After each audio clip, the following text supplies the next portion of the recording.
Hello guys, marami tayong nakikitang yate. Yacht, whatsoever. Ayan, siguro may karera guys. Hindi lang ako updated. Yan guys, oh. Tsaka hindi kasi ako lumabas ngayong linggo, kaya wala akong idea kung anong meron, bakit marami sila ngayon. Baka mayroong karera. Ayan, ganda tingnan, no. Naalala ko to yung Parao sa Boracay. Karera sa Parao.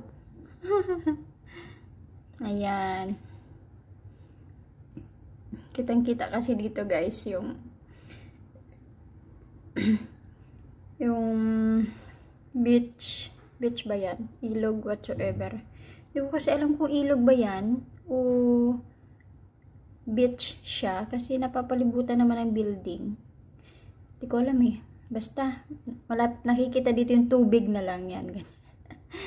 Ayan.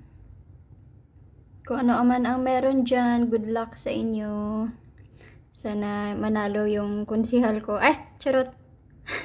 Bakit konsihal? Bakit konsihal? Tsaka shout out sa lugar namin. Pag natalo kayo, isipin nyo na lang na scam ulit kayo ni Shioto, ha? Good luck. Sa Parao ay sa Yati. Sorry naman, sasama yung eleksyon eh. Sorry guys, So, balik tayo dito sa Yate. Karira siguro yan guys. Mayroong maliliit, oh. At saka malalaki. Ayan yung maliliit. Ayan yung maliliit. Yan. So, ito na may mga malalaki na. May class A or class B din siguro ito guys. So, yan lang. Na curious lang ako kasi nakita ko sa bintana. Hindi ko alam kung ano meron. Ano ba ngayon? 29? Baka may event sa Central. Magtanong-tanong ako at lalabas ako pag meron pa-event.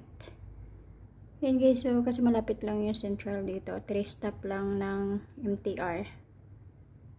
Yan. Ang dami nga nila guys, oh. Baka karira nga ito. So, ayan yung aming building sa ibaba. Ayan. Haro, Diyos ko. 10th floor, meron pa yan sa ibaba guys. Yun doon, pinakababa. Sa lobby pa lang yan, diyan. Mayroon pang baba dyan. Mas baba pa. So, dito tayo sa 25th floor. Mas maganda siguro pag doon tayo sa taas pa. Mas kitang-kita doon yung kabuuan. Di ba? So, yan lang. Kung ano man meron dyan, let's find out. Wow!